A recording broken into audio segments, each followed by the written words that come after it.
One of the hardest parts of parenting has always been preparing our children for a future that we can't fully see.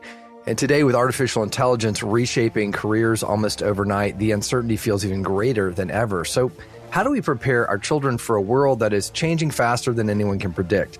This week, Tami Peterson joins us to explain why the answer isn't chasing the right career.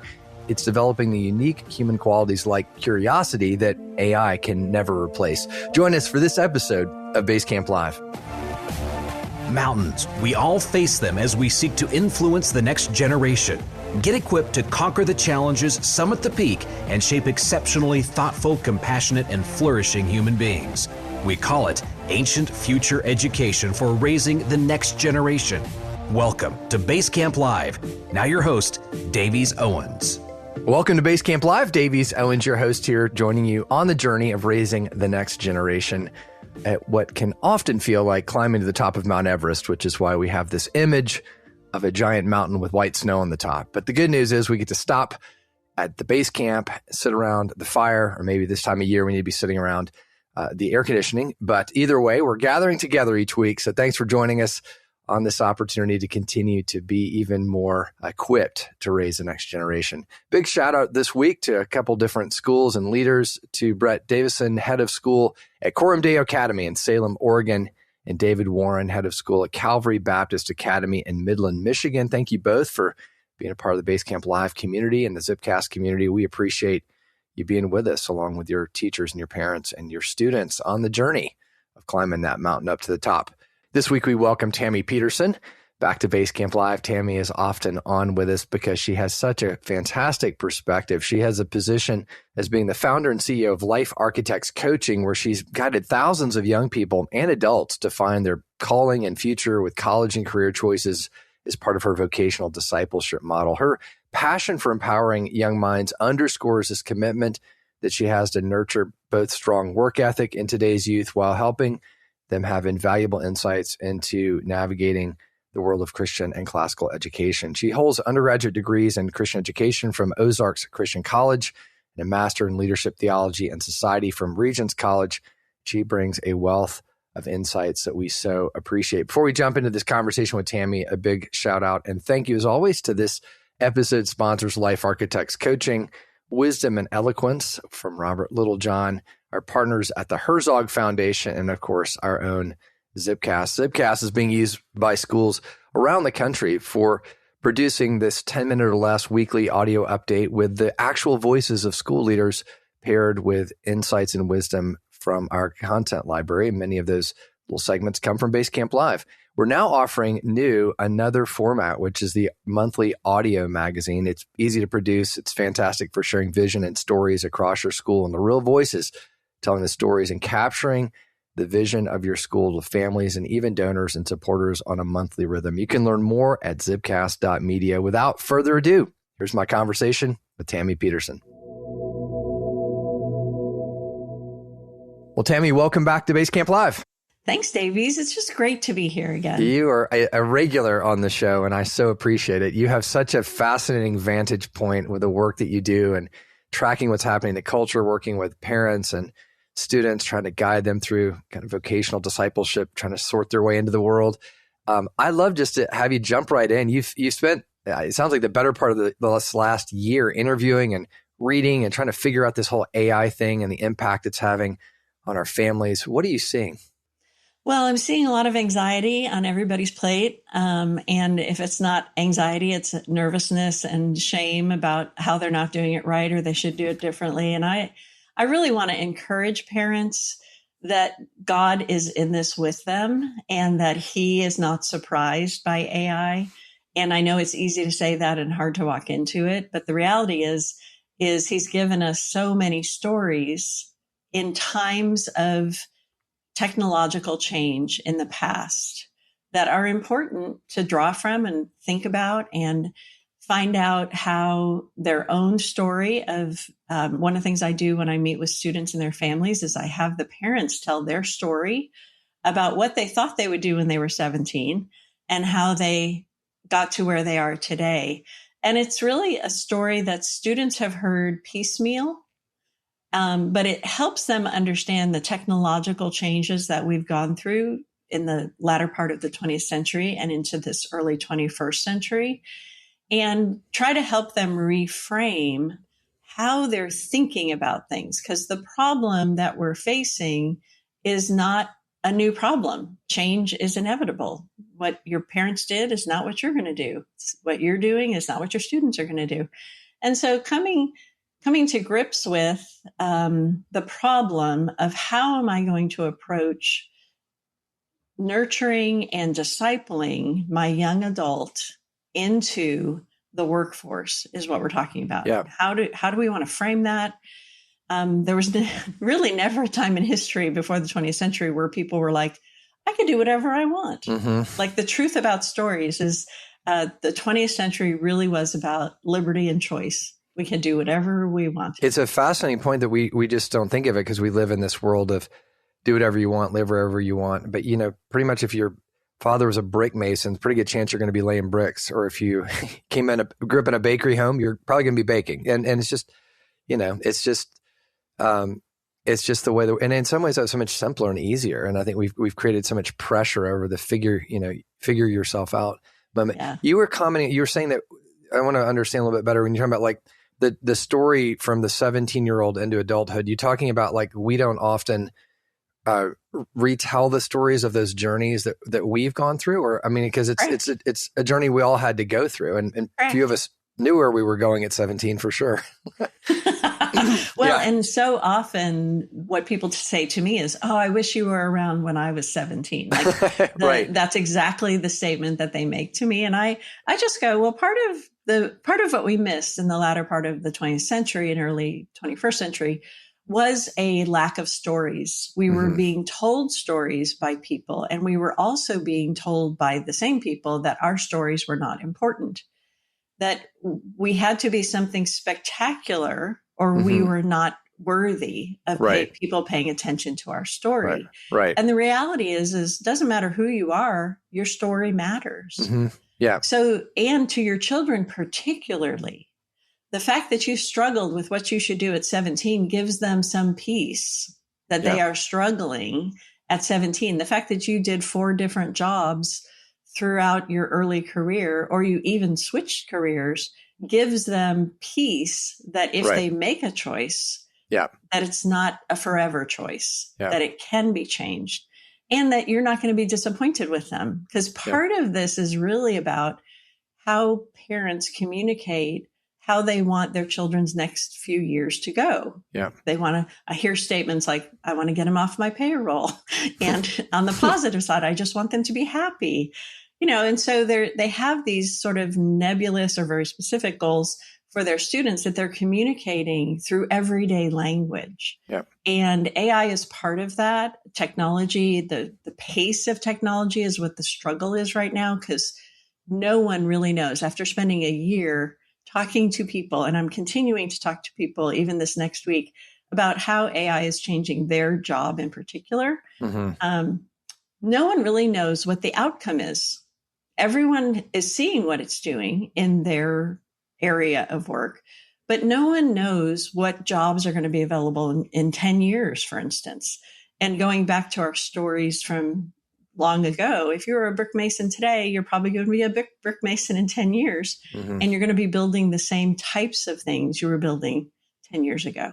And so the change is complicated. It is complicated. And what I love about classical Christian education, what I love about intentional parenting is that there are unchanging principles of how to navigate life, skills that anybody, if developed well, can adapt to different situations. I say all the time when I speak at schools on the value of classical Christian education is just, we are like, adaptability ought to be like our lead virtue, because we've got it. We can problem solve. We have, as we're going to talk about, we have curiosity. These are things that fit no matter what's happening in the AI world. But to the research you've done with AI, I mean, it's definitely, there's a large amount of it that is both dehumanizing and displacing us, which is very concerning. But there are things, as we'll get into, that are unchanging that we need to focus on. So anything else to say just about kind of the observation you have of what's happening, even as students are trying to figure out their future? AI just seems to be this kind of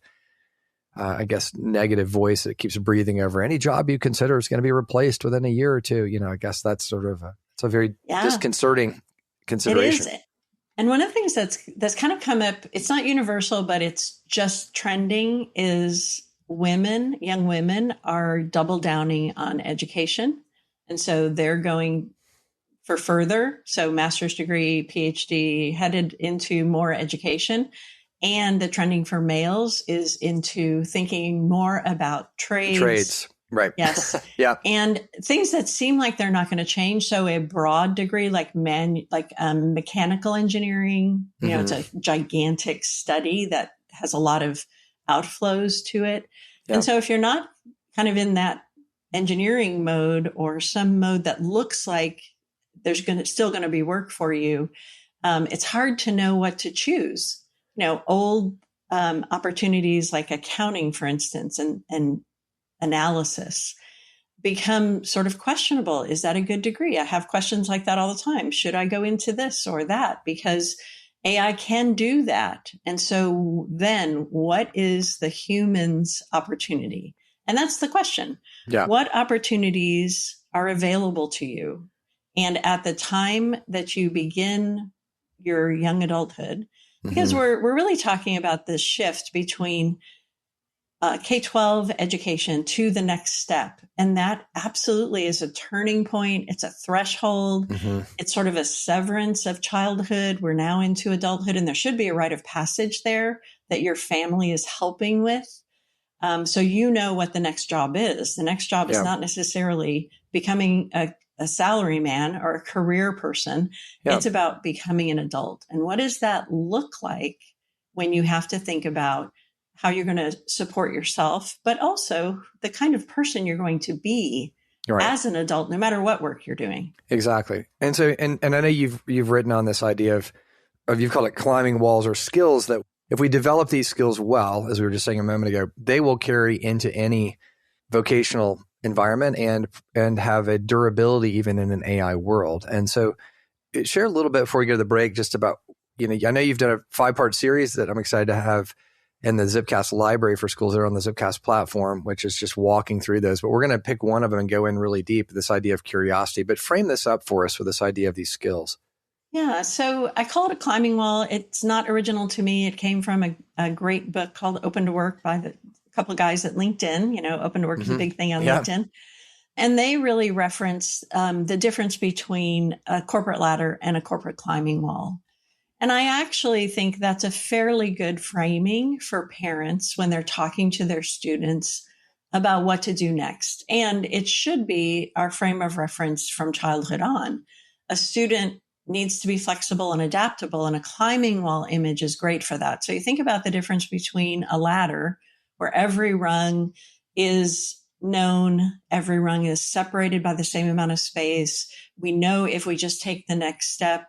We've talked a lot about the escalator to success that education feels like, and how we know that that's not the truth of it, that students have to think about their lives more.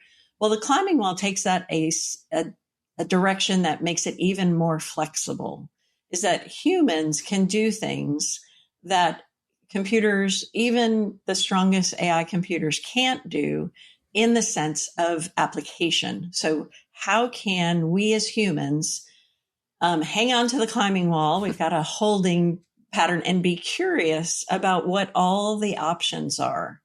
And so some of that fortitude that we talk about, with the ability to hang on to a job or a moment of life where we have to stop and think about things and really say, what's the next step? Is it vertical? Is it lateral? The climbing wall idea, where parents are saying, well, let's lift up our heads and look at, where are you and what are the options that are available to you? So I think it's a good framing. I think they also in that book have framed out the things that humans do well. And curiosity, of course, is one of them. And there's 5 of them in that book. That's part of the Zipcast series that we did. So just so people quickly understand. So of those, literally kind of the visual of the rungs of the ladder, the first one you would grab onto is curiosity, which we'll talk about. And then what are the others on the stepping up? So once you have some curiosity, you begin to think creatively. And so creativity is part of it. Courage, one of the things that you'll never find in AI is courage. And so it's certainly a human aspect of being able to take courage when the odds are against us, and it's not the smart thing to do, but it is the right thing to do. Compassion, having compassion for others. One of the things about the AI bots is they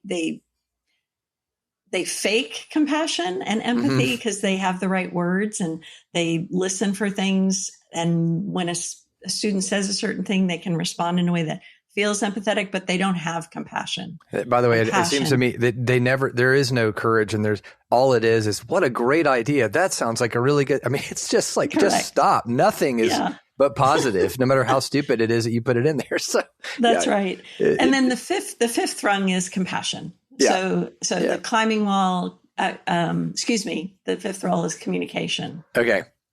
Communication. Yeah. Which again, AI doesn't communicate very well. Yes. Right. I have to be able to communicate. And we've all gotten output from AI where we're just kind of wondering, what in the world are you saying? Yeah. Because we didn't prompt it well or no. It's whatever. The gobbledy slop or whatever comes out of the thing. That's right. Right. Well, let's take a break and come back, and we're not going to be talking about gobbledy slop. We're going to talk about curiosity, which is something that God uniquely wired into us, which is we have to really fight for these days. That's one of the first things to go in a world of distraction and over-entertainment. So we'll be right back and continue the conversation. The road to graduation begins early and takes many paths. And without a skilled guide, it can feel overwhelming. The career coaches at Life Architects empower students to discover who God created them to be through our unique vocational discipleship model. You can bring this graduation game changer to your school through one-on-one student coaching, on-campus workshops, or even faculty training. Visit lifearchitectscoaching.com today. Hi there, classical Christian parents, students, and teachers. This is Robert Littlejohn, co-author with Charles Evans of Wisdom and Eloquence, a Christian paradigm for classical learning, published by Crossway Books.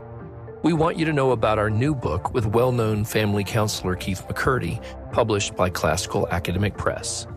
The book is titled Wisdom and Eloquence for Parents: How Classical Christian Education Can Transform Your Children, Your Family, and the World. We have written this shorter, parent-focused book specifically as an admissions and parent education resource for schools and families. We are excited to be proud sponsors of Zipcast and Basecamp Live, and we hope you are enjoying these two great resources for classical learning as much as we are. And we would invite you to visit our website, wisdomandeloquence.org, to explore the various services offered by the authors of Wisdom and Eloquence for Parents, and to let us know how we can best serve you. We look forward to hearing from you soon. Tami, curiosity is one of those things that I think we all know is kind of the pinnacle trait of a young child. They just have this beautiful curiosity. You give them a cardboard box and the thing becomes, a sailing ship or a spaceship, or it's just amazing, the mind of a young child. And then it seems like as we enter into adulthood, especially the AI world, curiosity is the first thing to go. Talk a little bit about why this is so critical. And I know you also had come across an interesting Google statistic on what people are searching for that really makes this point. Yeah. One of the surprising things when you get curious about stuff is you ask people questions. One of the questions I asked Google, who's not a person, was what is the question most people ask? The number one question asked in 2025 of Google, what was it? And the answer was, what is today? Oh my gosh. And I was like, okay, so that's fascinating. It's troubling. That is literally what, you go in a nursing home and that's the kind of thing they put on the wall because no one knows what day it is. I mean, that when you said that, like, where have I seen that question before? That would be in a nursing home. I mean, it's really, that is shocking on every level. Okay. Yeah, what else did Google say people are looking for? Well, it's kind of funny. I kind of tracked that in my own life and how many times I had to question what is today. Like really and truly, from everything from putting a date on the food I put in my refrigerator for leftovers to What do I have to do later on today and what's on my calendar? I have to go, oh yeah, what day is today? Because my calendar's moved. The question is not unrealistic because we're sort see that. Yeah. loose in space and time. Mm-hmm. We sort of free float. So part of the question about curiosity is that we have to form the questions we want to ask. So they're not just trivial, like what is today? We actually have to be moving in a direction of where do we actually want to know more about the world? Not just knowledge, not just what is today, how do I get from here to there? Questions that are easily answered. And very often we practice curiosity in ways that are very transactional. So how can I do this thing? I mean, that's one of the things I Google most often is I have this thing that's broken and I need to fix it. And so how do I do that? And what we used to have in expert conversations. So if I had something broken, I would ask one of my brothers or my dad or my mom, hey, this thing is broken. How can I fix it? And they would either know or not know, and they would have an expert that they go to when they don't know what to do. And today it's almost always Google first. So when I ask students, because I ask this question a lot, because we have in our testing, we have an understanding of how they solve problems. So I'm testing that, the results of that assessment. So when you don't know what to do, what do you do? And so that's my curiosity about how they function in the real world is what do you do? Almost the number one answer overwhelmingly is I look it up. Yeah. For Gen Z, it's usually YouTube, which is fascinating. I look on YouTube for a video. Yeah. To how to do something.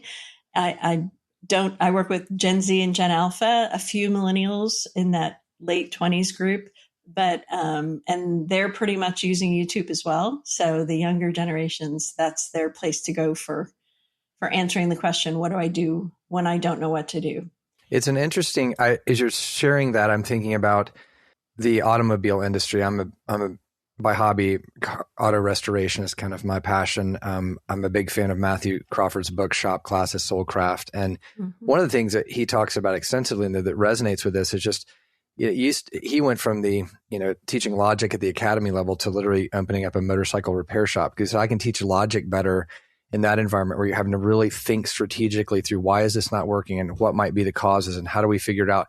And you see in the automobile industry today, this unfortunate shift from that kind of logical problem solving to literally these techs are trained to just read the code on the computer and then replace the module. And there's like zero curiosity, zero creative thinking required. And that is a tragedy that you see just in that one industry. But what you're describing is so universal right now. I mean, the ease of just leaning on AI to do everything, write the paper, rephrase something, it is really gutting us on the intellectual level, but the curiosity piece, which what we're focusing on, is especially tragic. So say more about that. I mean, what is it doing to us as humans to lose the ability to be curious?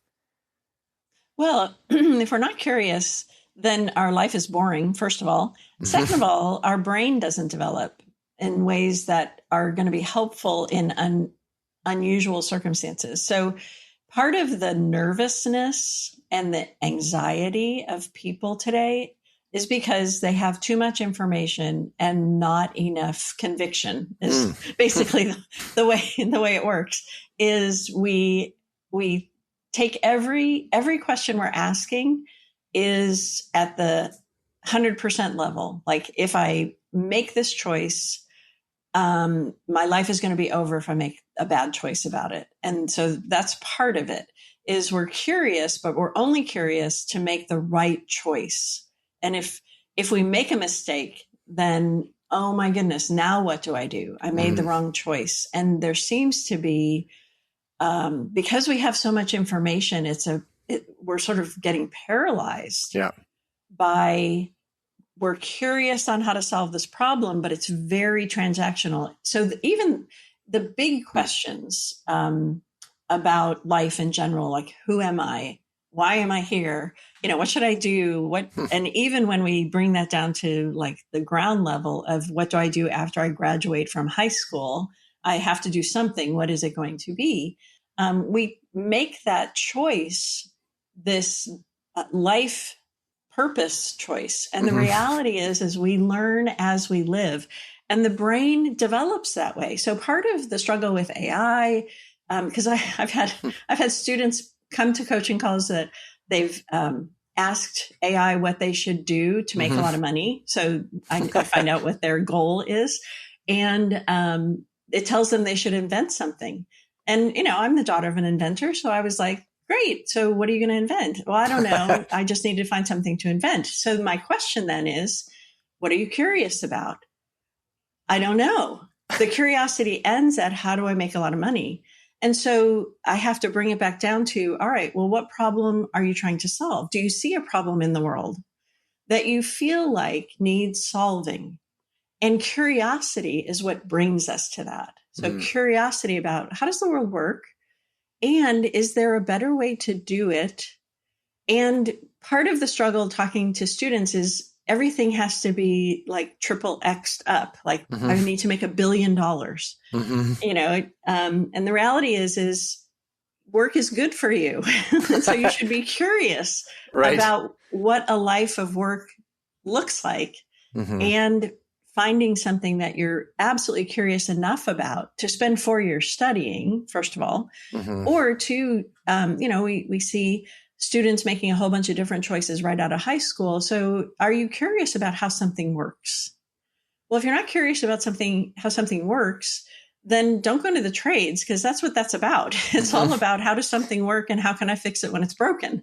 And so if you're not curious and you just go to do manual labor or to do something that is with your hands because you feel like it's real, you're going to have to be curious.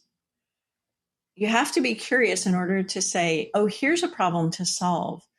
And then, when it doesn't work, like I remember talking to my dad, who was an electrical engineer, about electrical workarounds. Like, it's kind of a thing, you just figure out a way to make the electricity get there. And very often that's a bad choice, is working around a system. And I think sometimes our creativity is the impetus for thinking, how can we do this in a way that's safe, in a way that's effective, in a way that's cost effective? All those questions are really design thinking based on curiosity. Like, how can I do this thing, whether it's a college degree or fixing my refrigerator? Yep. How can I do this within the constraints that I've been given? That's a curiosity question. And just having the confidence that you can figure that out versus, you're talking about something. Imagine the Wright brothers, like, going to Google, how do I build an airplane? Like, what if you, maybe it's exactly right. There's a level of just, you've got to have enough confidence and to say, the world is worth knowing. I mean, we're not Buddhist. We don't believe everything's an illusion. We literally live in a physical world. Right. And we are called, the whole, history of Western civilization is born out of people who are, people who believed in an infinite personal God who put them on the earth. That's a world worth, discovering and knowing and being a part of. So there's a physicality to that and a confidence that comes with that you're describing that, again, is so lost in a just sterile AI environment. So go ahead. I just also think we're being told that there's nothing left new to know. And I actually think it's sort of fascinating because lots of people in the past have said that there's nothing new to know. Why do we need science? We know everything there is to know. And really and truly, students today are like, well, what problems are there to solve that are not intractable? Like, we're never going to solve these problems. And, it's great one of the things that's great about curiosity and design thinking is those are called wicked problems. There's lots of answers that could work. And they're complex enough that the human brain has to work really hard at the creative process, which builds those brains into very workable machines, which we love. And so trying to encourage students to think, what is going on in the world that I don't like? And if I don't like it, can I do something about it? And the more local you can make it, the better. Yeah. So what don't you like in your neighborhood? You don't like trash out there? Can you do something about it? Yeah. You don't like people not stopping at the stop sign at the end of your street? What can you do about that? So, are things happening that you then can do something about? Yeah. Are people walking around your neighborhood and they look hot and sweaty during the summer? Well, you could, offer Start a water fan to business. them. That's right. Let's start a fan business. Absolutely. Yeah. So the curiosity, we really shut down curiosity because we don't ask questions. We just give information. Right. So teaching, of course, in the classical movement, so questions are vital to the expansion of understanding. So on that note, let's take another break, and I want to come back and get real practical about how do we, both in the home and in the classroom, maximize a child, a student's ability to be curious. Like how do we open it up and not shut it down? That's such as we've just discovered, it's the core. It's the first rung on the ladder going up. So we want to make sure we're enabling that whenever possible. So we'll take a quick break and be right back. During this short break, I have a special invitation to all school leaders, administrators, and teachers. I want you to imagine for a moment stepping away from your everyday routine at school and diving deep into the rich foundations of Christian education, surrounded by world-class scholars, seasoned classroom teachers, and administrative experts with years of experience running schools with a lot of wisdom to share. That's exactly what the Herzog Foundation's Institute is offering. I've had the joy of serving as a training coach for the last few years, leading their 2.5-day training on spiritual formation and another one on parent engagement. They offer close to 50 unique training events ranging from board governance to marketing to classroom best practices. They even offer a training on how to teach the great books. And the best part of all, well, thanks to the generosity of the Herzog Foundation, these training events, including lodging, are completely free for Christian educators. Institutes are located around the country in beautiful locations, including at the Museum of the Bible in Washington, D.C., and the Reagan Library in Santa Barbara. Don't miss this incredible opportunity. Check out the details at theherzogfoundation.com. Every school year tells a story, but the quieter pages often go unread. A science experiment that sparks wonder, a teacher guiding perseverance, moments parents long to hear. Zipcast brings those stories to light.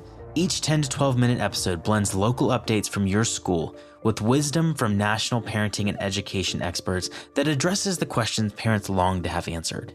Nearly 100 schools are using Zipcast this year, and fall or winter can be the perfect time to begin. Learn more at zipcast.media. Zipcast, encouraging you on the go with what you need to know.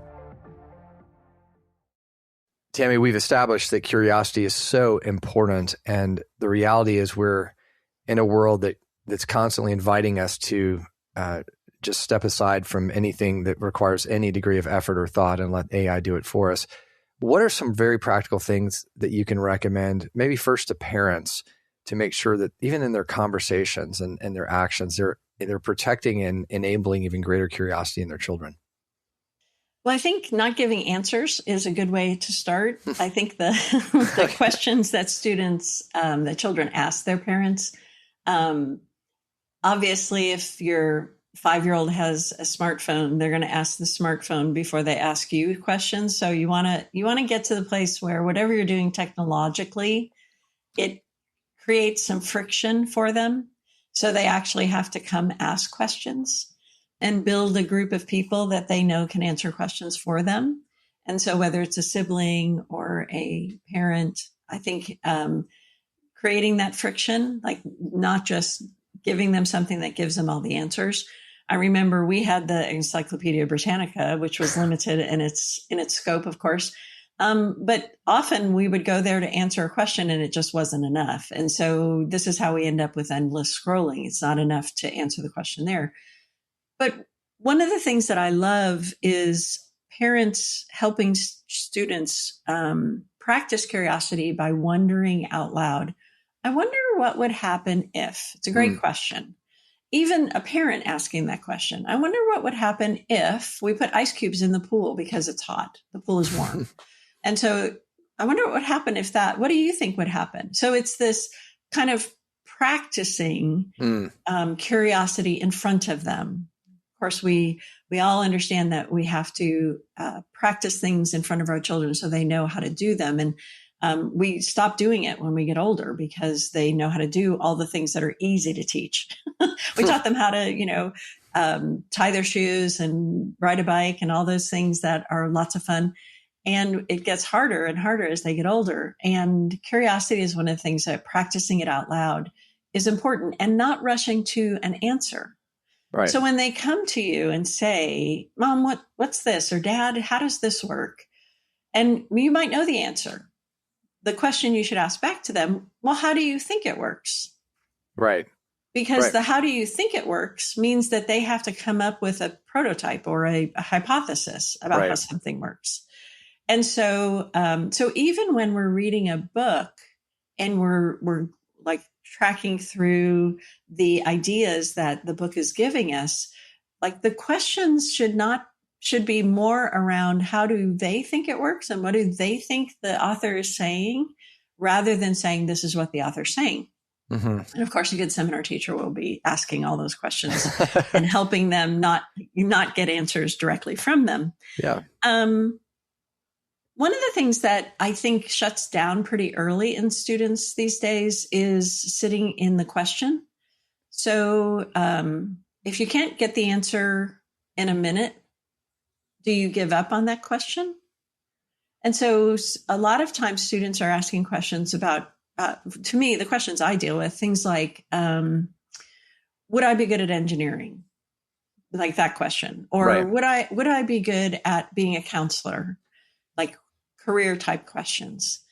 And my answer to them is, well, what do you think they do? Seems reasonable to ask. That's right. So what do you think they do? And so a lot of times kids are given information when they don't need it. Like, we're going to just send you out on this quest to find out all the jobs and all the things that they do and get everything. And I am a firm believer in giving the information when a student asks for it. Now, we should set up a thirst for information and for being curious about stuff. So putting them in situations where they have to figure stuff out is a really important part of education. And if we never allow that, we never allow a moment like how should I do this is a great question. So you ask your child, go do this thing, and they've never done it before, which is a great moment. It's a great moment of friction for a child. And part of our culture, it's complicated right now because we think that gives them anxiety to ask them to do something they don't know how to do. And I just look at people and go, that is what builds competence, is they don't know how to do it today. They go and try it. It wasn't quite right. They get a little bit of adjustment, possibly from you, where you're like, oh, that was a good try. How else could you do this? Instead of saying, oh, no, this is the way to do it. Say, that didn't quite work, did it? How else could you do it?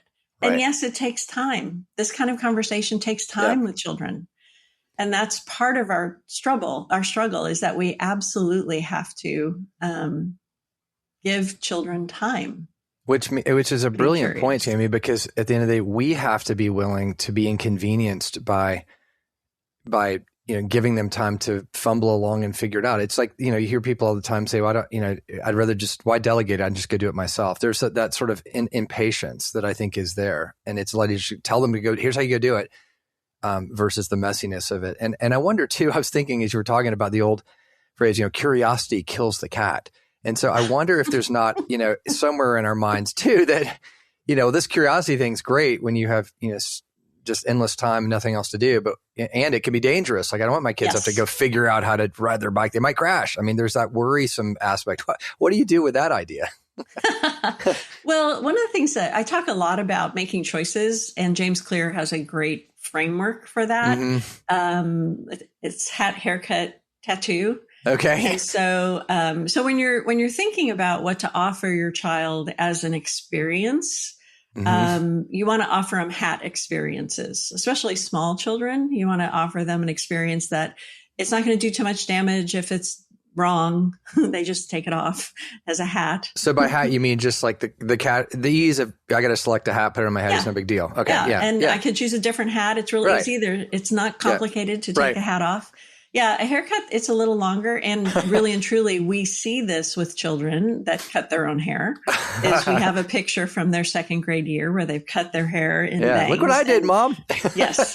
And we see videos on that, of course. And so a haircut you have to live with. There's a little bit of pain in the haircut. And then the tattoo, of course, is really irretrievably painful to change. Or painful to change. Yes.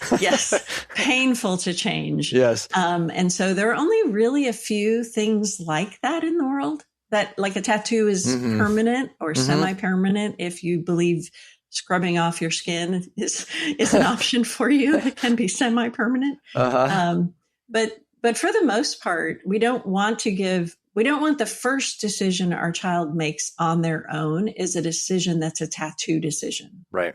We want them to be practicing problem solving and curiosity with hat decisions. And sometimes it's a real hat. Should I get this hat or that hat?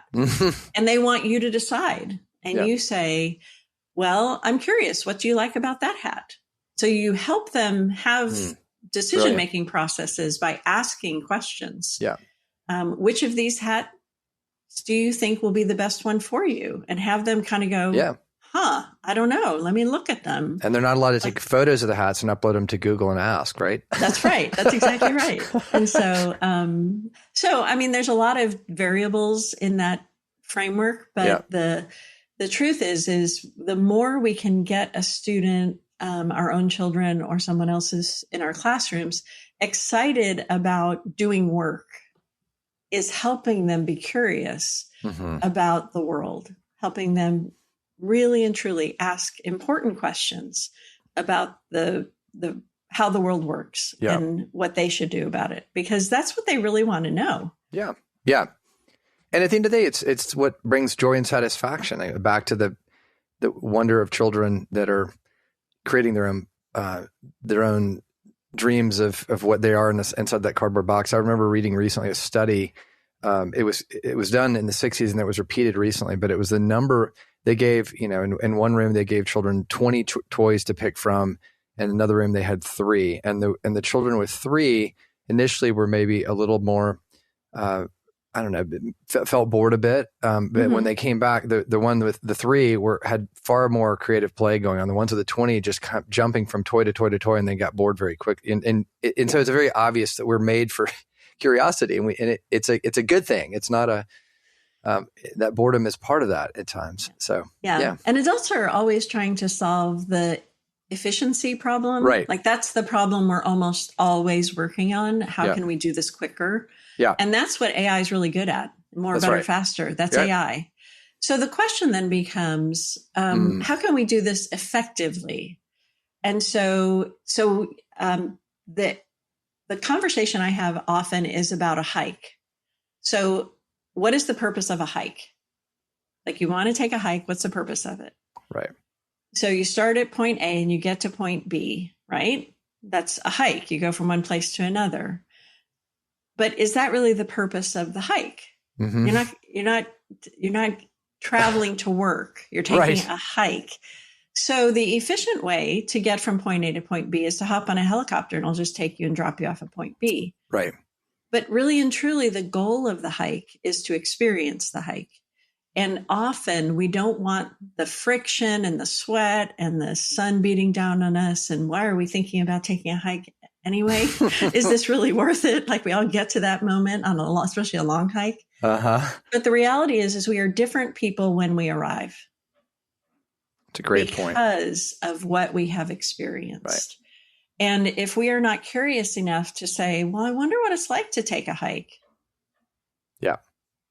Then we're not going to be those different people. No. We're just going to be the people we are today. And we end up, and AI is going to live a life, and we are and then not. And then you have a generation of people who are just anxious and bored and fretful and don't have that sense of confidence and satisfaction of having done something challenging at times. So there's so much here. You're so I think speaking to everyone today, it's just so universal, this tendency to want to just slide into the have AI do it for me world, and we lose curiosity. So Tami, I know for time we could go on this one, and there are 4 other rungs on the ladder, which we'll have to maybe have those as future episodes. And of course, as we've mentioned, this is now a 5-part series in Zipcast, which is great for schools to be able to tap into this year as they can pick their own content. But anyhow, Tami, for those who want to know more about the work you do and maybe even dig a little deeper into curiosity, what resources do you have? Well, you can go out to our website at lifearchitectscoaching.com. You can reach out to me, Tami, Tami, at lifearchitectscoaching.com. And I'm always writing on Substack, Beautiful Wayfinding, and we have a blog on our website as well. Wonderful. Well, you have such great ideas and resources, and thanks for making us curious today. Really appreciate it. Thanks, Davies. Thank you for listening to this episode of Basecamp Live. Be sure to check out our website, basecamplive.com, for more than 8 years of timeless episodes that you'll find helpful and encouraging, as well as the helpful resources offered on our partners page. The views and opinions expressed in this program are those of the speakers and do not necessarily reflect the views or positions of our partners like the Herzog Foundation. See you back next week.